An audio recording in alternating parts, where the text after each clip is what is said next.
እንደማይመሯትና ሌላ ወንድ እንደማይደሯት እርግጠኛ ያልሆነች ነበረ። ወደ ክፍለ ሀገር እንኳን ማትሄደው አባቷ በተለያየ አቅጣጫዎች እየቀየሩ እንግዲህ እየፈለጓት ይገኛሉ።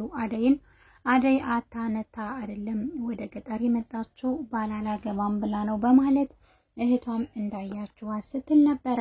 አሁንም አባቷ ወደ ከተማ መጥቷል። የአደይ አባት አደይን በማፈላለግ ላይ ይገኛሉ። ይህንንም ነገር እንግዲህ እናቷ ደውላ ነግራታለች ማለት ነው። እናቷ ስትነግራት እንግዲህ አባቴ ምን ሆኗል ብላ በኩለ ሌሊት ስልክ ሲደወልላት በጣም ነበር እየደነገጠችው። እናም አባት ምን ሆነ ብላ ነበር ለእናቷ የጠየቀችው። ይህም በድንጋጤ ነበር እያወራች ነበረው። ምክንያቱም በሌሊቱ ስልክ ተደውሎ ማን ነው እንደዚህ የሚያወራኝ ብላ ስለደነገጠች እናቷም አባቷ እሷን እየፈለገ እንደሆነና እንዲሁም ደግሞ ችግር እንደገጠመው ትነግራታለች። እንግዲህ አባቷም ወደነ ፍቅር ቤት የመምጣት እድሉም አላቸው ማለት ነው።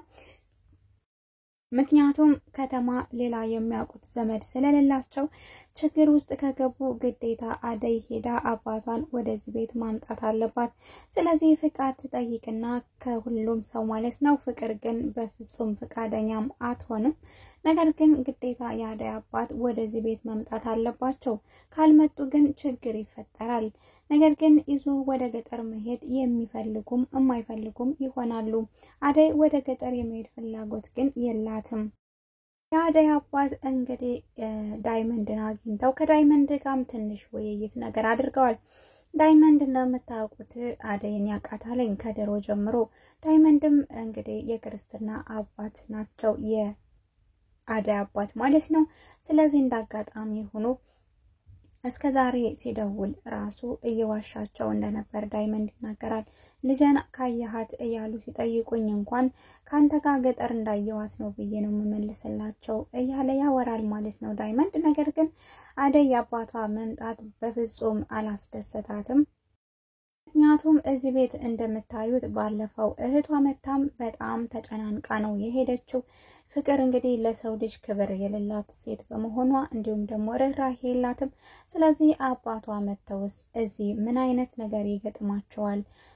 ወይም አደይ ደግሞ እንግዲህ ራሷን ለመሸሽ ከዚህ ቤት ልትወጣም ትችላለች። ወይም ደግሞ እንግዲህ አባቷን አምጥታ አባቷን አሳምና እየሰራች ለመኖርም ምናልባት ከፈለገችም እሱን ነገር ልታደርግም ትችላለች ማለት ነው። በተለያየ የሰው ቤት በምትሰራበት ጊዜ አባቷ እያፈላለጉ እንደሚፈልጓት እና እንዲሁም በየቦታው ስለሚፈልጓት አሁን ግን ራሷን ደብቃ ከነ ፍቅር ቤት እየሰራች በነበረበት ሰዓት ግን ያገኘኛል ብላ አላሰበችም ነበር። ግን እንዳጋጣሚ ሆኖ አባቷ እያፈላለጓት እንግዲህ ከነ ፍቅር በር ላይ ደርሰዋል። ማለቴ እሷን ፍለጋ እንግዲህ ወደ ከተማ እየመጡ ነው። እንዲሁም ከተማ ላይ ችግር አጋጥሟቸዋል ተብላ ነው እንግዲህ የተደወለላትኝ። እንግዲህ አደይ ምን ማድረግ እንዳለባት በጣም ግራ ተጋብታለች። በዚህ ነገር ግን ፍቅር እሺ እንደማትላት ነው የሚታየኝ። ፍቅር እሺ ባትልም ዴቭ ግን እሺ እንደሚላት አልጠረጠርም። ባርኮቴም መምጣቱ አይቀርም። ባርኮቴ ተደውሎለት ይመጣል። የባርኮቴ ሀሳብም ይሰማል ማለት ነው። ባርኮቴ እንግዲህ እንደምታውቁት ለአደይ ካለው ፍቅር የተነሳ አደይ ምንም ነገር ብትፈልግም ምንም ነገር ብታደርግም እሺ ነው የሚላተኝ። ብም ሳይቀር ፍላጎቷን ያሟላል፣ እሺ ይላታል። ፍላጎታቸው እንኳን የማያሟሉና ፈቃደኛ የማይሆኑ ነገሮች ቢኖሩም የአደይ አባት በቃ መጥቶ ለትንሽ ጊዜ ቢሆንም ከነ ፍቅር ጋር አንድ ቤት ይኖራል ማለት ነው። አደይም ለባርኮቴ ደውላለት ባርኮቴም ይመጣል። አደይም እንግዲህ እያለቀሰች ለባርኮቴ ትነግረዋለች ስለ አባቷ ጉዳይ ማለት ነው። ስለ አባቷ አንዳንድ ነገር ትነግረዋለች። ስለዚህ ፈቃደኛ ሆኖ ወጥተው አባቷን አግኝተው ወደ ቤት ይዘውት ይመጣሉ ማለት ነው። እንግዲህ ባርኮት ምንም ነገር ቢሆን እሺ እንደሚላት ነው። እንግዲህ ሁሉንም ነገር እሺ ይሁን ይላል። ለትንሽ ጊዜ ከሆነ ሁሉንም ነገር እሺ ብሎ ይቀበላል። ግን በፍጹም ይሄንን ነገር አምና መቀበል በጣም ነው የከበዳት ማለት ነው። ጭራሽ አደይ አባት እዚህ ቤት መጥቶ ለምን ይቀመጣልኝ እያለች ነው። የአደይ አባት ቢመጣ አንቺ ምን ቸገረሽ? ያው ተመልሶ የሚሄድ ነው። ባርኮቴ ከፈቀደ እንግዲህ ሌላው ሌላ ነው ማለት ነው። እንግዲህ እነ ቤዛም ወይም ደግሞ ፍቅርም ሁሉም ሰው ማለት ሁሉም ሴቶች እንግዲህ ችግር ናቸው። ለአደይ ችግር እየሆኑባት ነው። አደይ የራሴ ችግር ይበቃኛል፣ ፍቅር አልፈልግም ካለች ቆየት ብላለች። እንግዲህ ከሶስታቸው መምረጥ እንዳለባት ይሰማታል። አደይ ከዴብ እንዲሁም ከባርኮት እንዲሁም ደግሞ ከኪንጎ ማለት ነው። ሶስት አፍቃሪ ያላት ዴብ በሶስቱም አልፈልግም ማለት ሶስታቸውንም አልፈልግም ብላለች። አላማለኝ ኢላማለኝ ብላለች።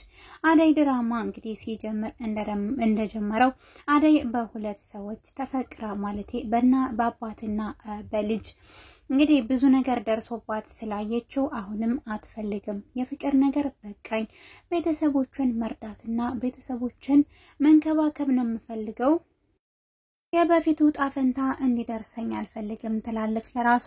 ነገር ግን ይህንን ሚስጥር ለማንም አልተናገረችውም። ዴብ አልሰማም፣ ባርኮትም እንዲሁም ደግሞ ለዛኛውም አፍቃሪዋ አልተናገረችም። ብቻ ሁላቸውንም በንግግር ለማስረዳት ትሞክራለች። ነገር ግን ባርኮቴ ቤዛ ብትመጣም የቤዛ ነገር ግን እንዲህም አይወራም። በጣም ተናዳለች። በፍቅር በራሷ ማለት ነው። ፍቅር ጋር በጣም ነው የሚጣሉት፣ አይግባቡም። አደይ ላይ የሰራችው ነገር በጣም ያናድዳል። የአደይ አባት እንግዲህ ወደ ቤት ይመጣልኝ ወደ ቤት እንዲመጣ ለመሄድ ስትፈልግ እንግዲህ ፍቅር እንደምታውቋትኝ ፈቃደኛ አይደለችም ማለት ነው። ስራሽን ጥለሽ የታባሽ ነው የምትሄጂው፣ ስለ አባትሽ አያገባኝም እያለቻት ነበረ።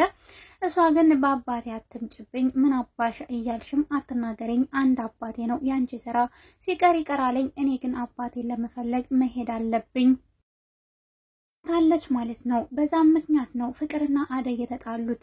ጭራሽ አባቷን ለመፈለግ ለመውጣት ስትፈልግ እሷ ግን ስራሽን ለማን አባትሽ ጥለሽ ትሄጃለሽ በማለት እንግዲህ ከምትሄድበት ስታሰናክላት፣ አደይም እንግዲህ ለፍቅር አልተመለሰችላትም። ሁለተኛ እንደዛ አይነት ቃል እንዳትናገሪኝ እያለች ታስፈራራታለች ማለት ነው። ፍቅርም በዛን ሰዓት ደንግጣለች። እንደዚህ ስትሆን አደይ ለመጀመሪያ ጊዜ ነው።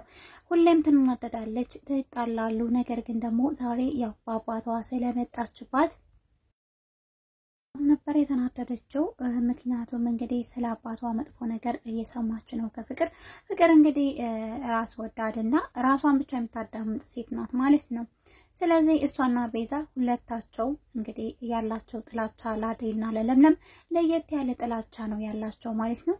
ቤዛ እንግዲህ ኤላን ለማጥመድ ብዙ ነገር እየሰራች ነው። እንዲሁም ደግሞ ፍቅር ዴብን ለማጥመድ እየሰሩ ይገኛሉ ማለት ነው። ቤዛ እንግዲህ እንደምታውቋተኝ ኤላን ቤቴ ባራጣ ተይዟል፣ ብር አበደረኝ እያለችው ነው። እንግዲህ ባርኮቴንም በዛው በኩል ቤቴ ባራጣ ተይዟል፣ ብር አበደረኝ እያለች ነው። ብር ስጡኝ እያለች ሁለት ወንዶችን መጠቀሚያ ልታደርጋቸው ነው።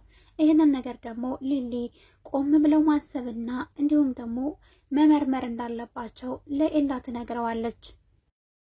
ቤዛ ከባርኮት ሳይሆን ከኤላ ፍቅር ይዟታል ከድሮም ጀምሮ ማለት እንግዲህ ኤላ እንደምታውቁት ቤተሰቦቹ ውጭ ነው የሚኖሩት። እንግዲህ አሁንም ለለምለም ቤት ገዝቶ ሰርፕራይዝ አድርጓታል። ይህን ስታይ ለምለም እንደዚህ ሲያምርባት ስትለብስ እንዲሁም ቤት ሲገዛላት ስታይ ቤዛ በጣም ትቀናለች።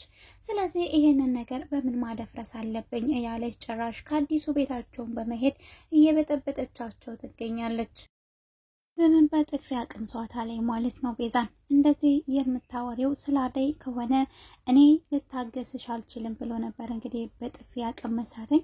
በጣም ደስ ይላል። ዴብ ይቆምላታል ለአደይ ማለት ነው። ደስ የሚል አለሁሽ ባይ ነው ማለት ነው።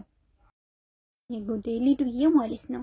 ሊዱዬ እንግዲህ የቀረበችው ሰው ሁሉ በጣም የምትወድ ልጅ ናት። ልቧ በጣም ንጹህ ከመሆኑ የተነሳ በመጥፎ የሚቀርቧት በጥሩ እንግዲህ ከነ አደይ ውጪ ሌላ ሰው ትወዳለች። እንግዲህ ናኦልን ታውቁታላችሁ፣ አግቶ ሊሸጣት ነበረ። አሁን ግን ባለችበት ደረጃ ላይ ግን ናኦልን እየሄደች ትጠይቀዋለች። ጭራሽ ቁጭ ብላ ታወራለች። ልስፈንልህ እንዳይከፋ ትላለች። ነገር ግን ለኤላ ያላትን ነገር በሙሉ እንደ ጥላቻ ቀይረዋለች። ኤላ ቤት ስትሄድ ውጭልኝ ነበር መባለው ያለች ነው። አሁን ግን ደግሞ ከሱ ጋር ስትሆን በጣም ደስተኛ እንደሆነችና በቃ እሱን ለማጽናናት እንደሄደች ትነግረዋለች። ናኦልም በጣም ደስተኛ ነው። ነገር ግን በኋላ ላይ እውነት ለመናገር ጥፋት አጥፍቷልኝ ቤዛ ጋር የሆነ ነገር ተስማምቷል ማለት ነው። ይሄ ተስማማው ድርጊት ግን ሊዲያን አይነካም አደይንና ለምለምን ነው። ግን በዚህ ሐሳቧ ተስማምቶ እውነት ግን አብሮ ከቤዛ ጋር የሚሰራ ይመስላችኋል? አደይ ለሱ ብዙ ነገር እያሰበችለት ነው። እሱ ግን የሚያስበው ነገር አብሮ ከቤዛ ጋር ከሰራ በጣም ነው የሚያናድደውና የሚያስጠላው ማለት ነው። ሐሳባችሁን አስቀምጡ። እንደና የተከበራችሁ የቻናሌ ቤተሰቦች ለዛሬ ጀላችሁ የመጣሁት ቪዲዮ በዚያ በቃል በሌላ ቪዲዮ እስከምንገናኝ ድረስ መልካሙን ጊዜ ተመኘውላችሁ። ባይ ባይ። መልካም ጊዜ